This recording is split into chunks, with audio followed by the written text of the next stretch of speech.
நண்பர்களே வணக்கம். இன்னைக்கு நிஃப்டி கூட பாத்தீங்கன்னா வெறும் 0.4% தான் இப்போதைக்கு அப்வர்ட்ல இருக்கு. ஆனா இந்த ஐடி செக்டர் பாருங்க, லாஸ்ட் 5 டேஸா 0.84% வந்து அப்பர் டைரக்ஷன் இருக்கு. எனக்கு இன்னமும் மற்ற ஸ்டாக்ஸ்லாம் கீழே இறங்கும் போது இந்த ஐடி மேல ஏறத பார்த்தா இந்த ஸ்மார்ட் மணின்னு சொல்லுவாங்க இல்லையா, அதாவது ஓவர் பாட் சோன், அதாவது அதிக ஏகப்பட்ட செல்லிங் ஆனதுக்கு அப்புறம் ஆப்பர்ச்சுனிட்டியா கன்சிடர் பண்ணிட்டு மணி என்ட்ரி ஆகும் பாருங்க. அந்த மாதிரி மணி ஐடி செக்டர்ல என்ட்ரி ஆகுதோன்ற ஒரு டவுட் இருக்கு நண்பர்களே. உங்களுக்கும் அந்த டவுட் இருந்ததுன்னா கமெண்ட்ல சொல்லுங்க. ஏன் சொல்றேன்னா, இன்னைக்கு டிசிஎஸ், இன்ஃபோசிஸ் போன்ற கம்பெனிகள்லாம் பாத்தீங்கன்னா அப்பலதான் இருக்கு ஆக்சுவலா. சரி, நமக்கு எதுக்கு டவுட், ஓபன் பண்ணியே பாத்துருமே. டிசிஎஸ் பாருங்க, இன்னைக்கு 1.77% அப்பர்டு. இன்ஃபோசிஸ் பாருங்க, ஆல்மோஸ்ட் 3% வந்து பாத்தீங்கன்னா இன்னைக்கு பாசிட்டிவா இருக்கு. அதாவது நிப்டி ஐடில இந்த டிசிஎஸ் இன்ஃபோசிஸ் தான் ஹெவி வெயிட். டிசிஎஸ் பாத்தீங்கன்னா 36% இருக்கு, இன்ஃபோசிஸ் பாத்தீங்கன்னா 21% இருக்கு. மற்ற ஸ்டாக்ஸும் பாத்தீங்கன்னா HCL, Wipro, Tech Mahindra, L and T Mindtree, இது எல்லாமே பாத்தீங்கன்னா இன்னைக்கு எல்லாமே அப்பவர்ட் டைரக்ஷன். எனக்கு ஒரு டவுட் வருது, ஏன்னா இன்னைக்கு இந்த ஐடி ஸ்டாக்ஸ் தான் வந்து நம்ம வந்து வாங்கக்கூடிய ஆப்பர்ச்சுனிட்டில இருக்குதோன்ற ஒரு டவுட் வருது நண்பர்களே. உங்களுக்கும் அந்த டவுட் இருந்ததுன்னா தவறாம கமெண்ட்ல சொல்லுங்க. மார்க்கெட்டோட சென்டிமெண்ட் வீக்கா இருக்கிறதால இன்னைக்கு இந்த ஹெவிவேட் ஸ்டாக் அண்ட் ஹெச்டிஎஃப்சி நல்லா வச்சு போட்டு துவைக்கிறாங்க.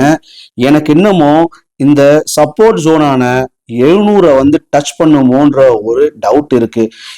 இன்கேஸ் 700 மட்டும் வந்ததுன்னா டெஃபினட்டா இத மாதிரி ஒரு கிரேட் ஆப்பர்ச்சுனிட்டி நமக்கு யாருக்குமே கிடைக்காது. If you miss today you will regret டுமாரோன்ற ஒரு பழமொழி இந்த ஸ்டாக்குக்கு இப்ப பொருந்துமோன்னு எனக்கு தோணுது. நீங்களும் என்ன மாதிரியே ஃபீல் பண்ணீங்கன்னா இந்த ஹெச்டிஎஃப்சி பேங்க்ல கொஞ்சம் கொஞ்சமா பொசிஷன் எடுக்க ட்ரை பண்ணுங்க. இது டைரக்ட் அட்வைஸ் கிடையாது, உங்களுடைய பினான்சியல் அட்வைஸ் கலந்து பேசிட்டு முடிவெடுங்க. மணப்புரத்தை பத்தி ஒரு சின்ன அப்டேட்டு, அதாவது இந்த தங்கம் விலை குறையறதால தங்கத்தை வாங்கிட்டு லோன் தராங்க பாருங்க.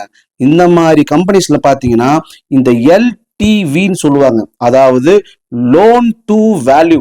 இந்த ரேஷியோ பாத்தீங்கன்னா தங்கம் விலை குறையறதால இந்த ரேஷியோ வந்து பாதிக்கப்படுமோன்னு எல்லாருக்கும் ஒரு பயம் வந்திருக்கு. அதனால தங்கத்தோட மதிப்பு கடன் தொகையை விட கம்மியாச்சுன்னா கடன் கொடுக்கிற கம்பெனிக்கு நஷ்டம் ஏற்பட வாய்ப்பு இருக்குன்னு சொல்லிட்டு இன்னைக்கு மணப்புரத்தை வச்சு அடிச்சிருக்காங்க. இதுதான் ஒரு முக்கிய காரணமா இருக்கும். இது சம்பந்தமான நியூஸ் தான் காலையிலேயே வந்தது, அதனாலதான் மணப்புரம் டவுனா இருக்கு. சோ முத்தூட்டுக்கு பாத்தீங்கன்னா இந்த எல்டிவின்ற ரேஷியோ பாத்தீங்கன்னா 57% இருக்கு.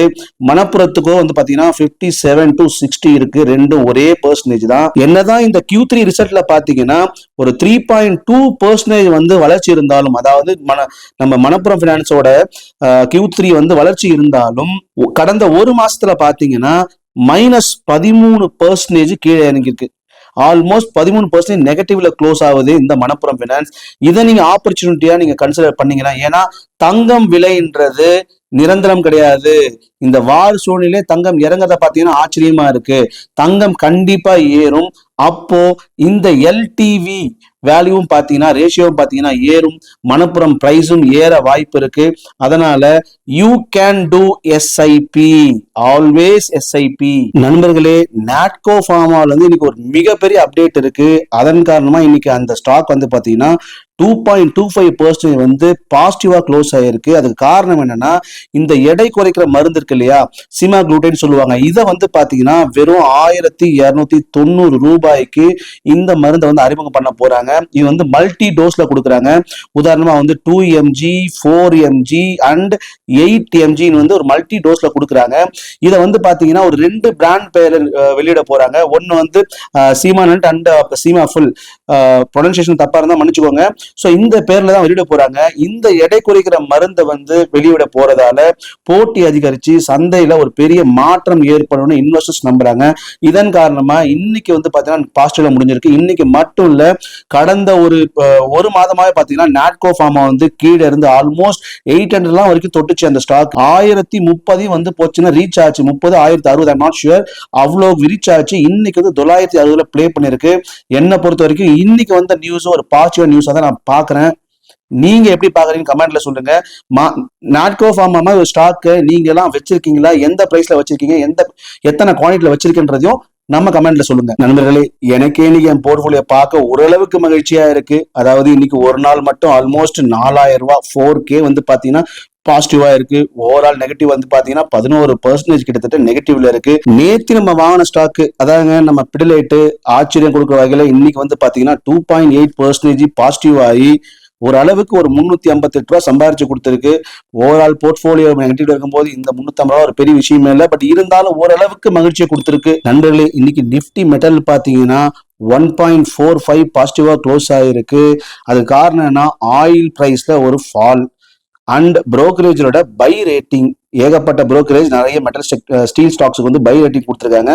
அண்ட் ஓவரால் மார்க்கெட்டும் கொஞ்சம் ரெக்கவரி ஆயிருக்கிறதால இன்னைக்கு வந்து பாத்தீங்கன்னா இந்த மெட்டல் ஸ்டாக்ஸ் எல்லாமே ஓரளவுக்கு நல்ல பாசிட்டிவா இருக்கு. குறிப்பா சொல்லலாம் டாடா ஸ்டீல் 4.5%, JSW வந்து பாத்தீங்கன்னா 4.8, ஜிண்டால் பாத்தீங்கன்னா 4.8, செயில் ஒரு 4%. குறிப்பா சொல்லலாம் சொல்லி வச்ச மாதிரி எல்லாமே ஆல்மோஸ்ட் ஒரு 4% இன்க்ரீஸ் ஆயிருக்காங்க. இது நினைக்கும் போது ஆச்சரியமா இருக்கு. இப்ப நான் சொல்ல போற செய்தியை கேட்டீங்கன்னா நீங்க ரொம்ப ஷாக் ஆயிடுவீங்க.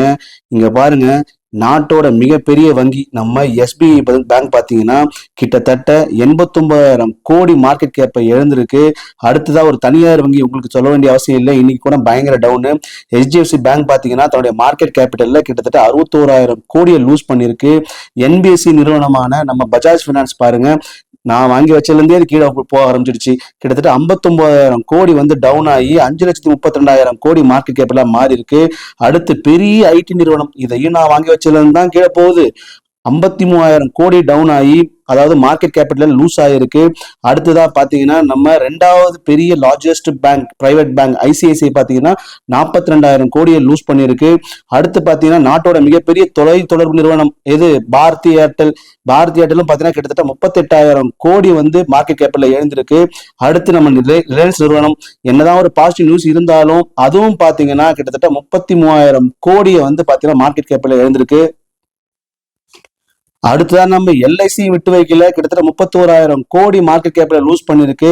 அடுத்து இன்னொரு IT நிறுவனம் இன்ஃபோசிஸ், இதெல்லாம் பாத்தீங்கன்னா இந்த வாருக்கு முன்னாடியே ஒரு நெகட்டிவ் நியூஸ் இருந்தாலும் வெறும் 24,000 கோடியை தான் மார்க்கெட் கேபிட்டல் லூஸ் பண்ணிருக்கு. அடுத்ததா நாட்டோட மிகப்பெரிய FMCG நிறுவனமான இந்துஸ்தான் யூனிவர்ஸ் பாத்தீங்கன்னா அவங்களோட மார்க்கெட் கேபிட்டல் கிட்டத்தட்ட 15,000 கோடியை வந்து லூஸ் பண்ணிருக்காங்க.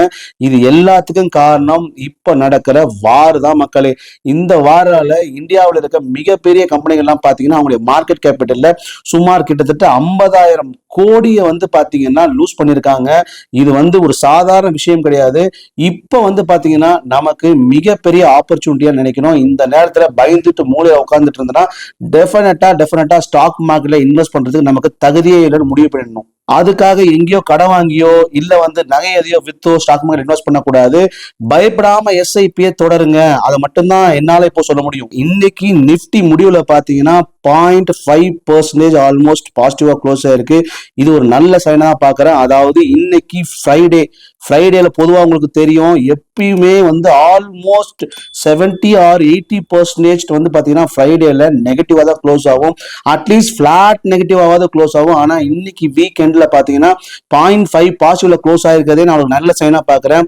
மேபி நாளைக்கு, அதாவது சாட்டர்டே அண்ட் சண்டே ஒரு நல்ல நியூஸ் வார் சம்பந்தமா வந்துச்சுன்னா, USA வந்து வார நிறுத்துறோம் இல்ல வந்து நாங்க வந்து வித்ரா பண்ணிக்கிறோம் ஒரு நியூஸ் வந்ததுன்னா டெஃபினட்டா மண்டேல இருந்து பாத்தீங்கன்னா மார்க்கெட் மேல போக ஒரு சான்ஸ் இருக்கு.